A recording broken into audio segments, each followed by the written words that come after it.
जैसलमेर के पोखरण परमाणु परीक्षण की 27वीं वर्षगांठ 11 मई 1998 को भारत ने पोखरण की धरा से विश्व को दिखाई थी अपनी ताकत। परीक्षण स्थल पोखरण और खेतोलाई गांव में समय करीब दोपहर के 2 से 3 बजे। आज से 27 साल पहले अचानक आर्मी आई और पूरे गांव में फैल गई। गांव में घरों में बैठे लोगों को बाहर आने का कह करके उन्हें पेड़ों के नीचे जाने को कहा। गांव के लोगों को समझ ही नहीं आया कि ऐसा क्या हो गया। न किसी को भनक भी थी कि क्या होने वाला है। कुछ देर बाद ही खेतुलाई से 5 किलोमीटर दूर फायरिंग रेंज में डॉक्टर एपीजे अब्दुल कलाम के नेतृत्व में वैज्ञानिकों और सैन्य अफसरों की मौजूदगी में हुए एक के बाद एक 3 धमाकों से पूरा इलाका गूंज उठा। ऐसा लगा कि मानो भूकंप सा आ गया हो। कुछ सेकंड तक इलाका थर्राता रहा। अचानक लोगों की नजरें आसमान की तरफ गई तो बादल का गुब्बारा दिखाई दिया। करीब 2 से 3 घंटे बाद पूरे पोखरण इलाके में यह पता चला कि इस धरती ने भारत को परमाणु ताकतों वाले देशों की सूची में शामिल कर दिया है। भारत के परमाणु शक्ति बनने की खुशी और गर्व का पल पोखरण क्षेत्र के लोगों के जहन में आज 27 साल बाद भी वैसा ही है। 11 मई 1998 को पोखरण क्षेत्र में खेतोलाई गांव के पास स्थित फायरिंग रेंज में भारत ने ऑपरेशन शक्ति के तहत सफल परमाणु परीक्षण किया था और उसके बाद 13 मई को न्यूक्लियर टेस्ट किए थे। इस परीक्षणों का नेतृत्व पूर्व राष्ट्रपति डॉक्टर एपीजे अब्दुल कलाम ने किया था। तत्कालीन प्रधानमंत्री अटल बिहारी वाजपेयी ने 11 मई 1999 को 11 मई को नेशनल टेक्नोलॉजी डे घोषित किया और परीक्षण के लिए वैज्ञानिकों को सिर्फ 1.5 साल का समय मिला था। गोपनीयता रखना सर्वोच्च प्राथमिकता थी। वैज्ञानिकों ने केवल रात के दौरान परीक्षण स्थलों पर काम किया और वो भी उस वक्त जब अमेरिका और अन्य देशों की सैटेलाइट की अनुपस्थिति के कारण स्पष्ट छवियों को कैप्चर करने में असमर्थ होती थी। जैसे जैसे सुबह होती थी सब कुछ वैसा ही रख दिया जाता था। पोखरण को इसलिए चुना गया क्योंकि यहां से आबादी बहुत दूरी पर थी। फायरिंग रेंज में धोरों के बड़े कुएं नुमा गड्ढे खोद करके इन कुओं पर वापस रेत के पहाड़ नुमा थोड़े बना दिए गए थे। भारत में पहला परमाणु परीक्षण मई 1974 में पूर्व पीएम इंदिरा गांधी के शासन में किया था। इस परमाणु परीक्षण का कोड नेम था स्माइलिंग बुद्धा। 11 मई 1998 को एक विशाल गड़गड़ाहट की आवाज हुई और पूरा पोखरण इलाका चौंक गया था। विस्फोट की जगह पर बहुत बड़ा गड्ढा भी हो गया था। इसके बाद परीक्षणों का नेतृत्व कर रहे डॉक्टर एपीजे अब्दुल कलाम ने तत्कालीन पीएम अटल बिहारी वाजपेयी को फोन किया और कहा कि बुद्धा स्माइलिंग अगेन।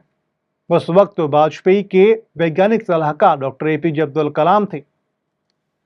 खैर, एपीजे अब्दुल कलाम के नेतृत्व में देश परमाणु शक्ति संपन्न हुआ, लेकिन आज भी हमारा पड़ोसी देश जो कि परमाणु शक्ति संपन्न हो चुका है वो हमें धमकी देता है कि आपने अगर कुछ भी किया तो हम परमाणु हमला कर देंगे। खैर, उनके बड़बोलेपन का इलाज कुछ भी नहीं है, लेकिन भारत ने अपना परमाणु शक्ति संपन्न बनने के बाद उसका इस्तेमाल अपने देश के फायदे के लिए किया है।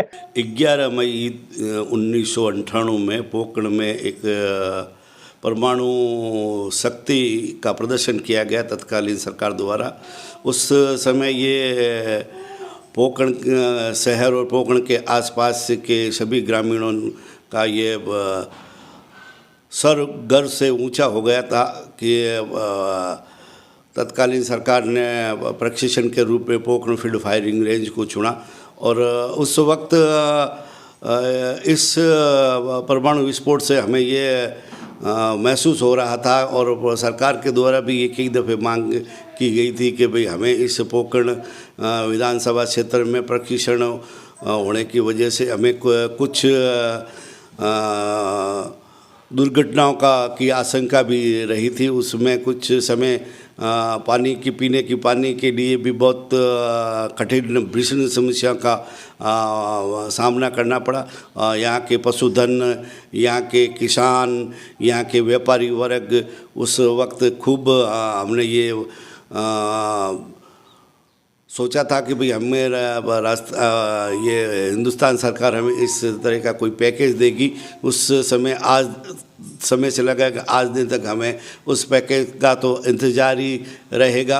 और उसके साथ साथ इस क्षेत्र में जो भयंकर पानी की समस्या है पशुधन के लिए, उसके लिए आज दिन तक केंद्र सरकार ने पशुधन के लिए न तो कोई पानी की समस्या का निदान दिलाया। हम उस पशुधन के लिए दर दर की ठोकरें किसान खा रहा है, पशु पानी के लिए दर दर भटकता फिर रहा है।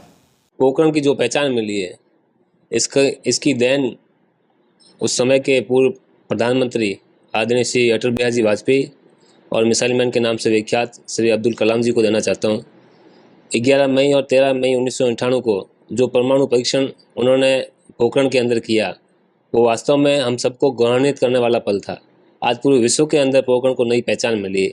आज परमाणु शक्ति के नाम से पोखरण पूरे विश्व के अंदर विख्यात है। आज जब भी कहीं भी जाने का अवसर मिलता है तो हम बताते हैं कि पोखरण से आए, तो वास्तव में हमें वो पल महसूस करते हैं हम जो अटल बिहारी जी वाजपेयी की देन हमें मिली है। सर, कोई विशेष पैकेज की भी मांग?